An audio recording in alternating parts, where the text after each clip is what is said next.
আসসালামু আলাইকুম ওয়া রাহমাতুল্লাহি ওয়া বারাকাতুহু।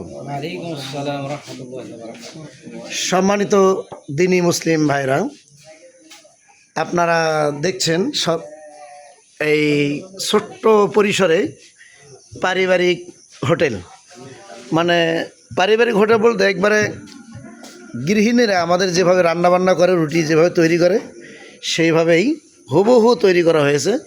এত সুন্দর পারিবারিক হোটেল এটা কোথায় আপনারা কি বলতে পারবেন? আপনারা কি বলতে পারবেন এটা কোন জায়গায় এত চমৎকার একটা হোটেল হয়েছে, যা 30 বছরের অতীতে হয় নাই, এখন বর্তমান হয়েছে? আলহামদুলিল্লাহ।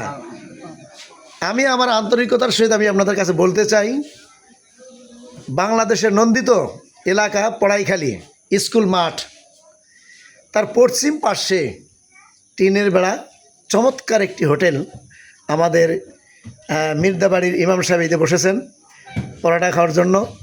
তারপর আমার লাবলু ভাই, তারপরে আমার আব্দুর রব ভাই, তারপর আমাদের একজন ন্যায় বিচারক, হ্যাঁ আমার শ্রদ্ধাভাজন, তারপরে আমার এই যে নাসির ভাই, বিশিষ্ট মালিক ড্রাম ট্রাক না মালিক পরিবহন, উনি একজন মালিক। আলহামদুলিল্লাহ আমরা সকলেই এখানে বসে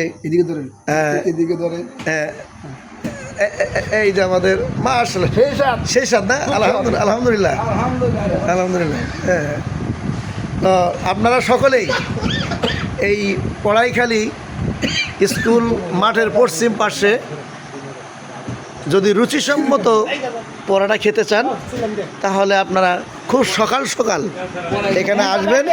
ইনশাল্লাহ আমরা আপনাদের জন্য অপেক্ষায় রইলাম।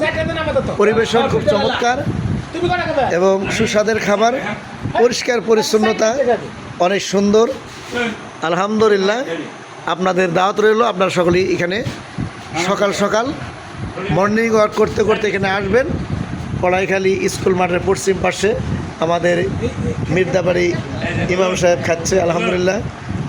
এই দেখেন আব্দুর রব ভাই টিস্যু দিয়ে, আলহামদুলিল্লাহ। আপনারা সকলে দোয়া করবেন, আর উনি যেন ব্যবসা সুন্দরভাবে হালাল পথে পরিচালনা করে যেন চলতে পারে, সকলে দোয়া করবেন। আসসালামু আলাইকুম ওয়া রাহমাতুল্লাহি ওয়া বারাকাতুহু।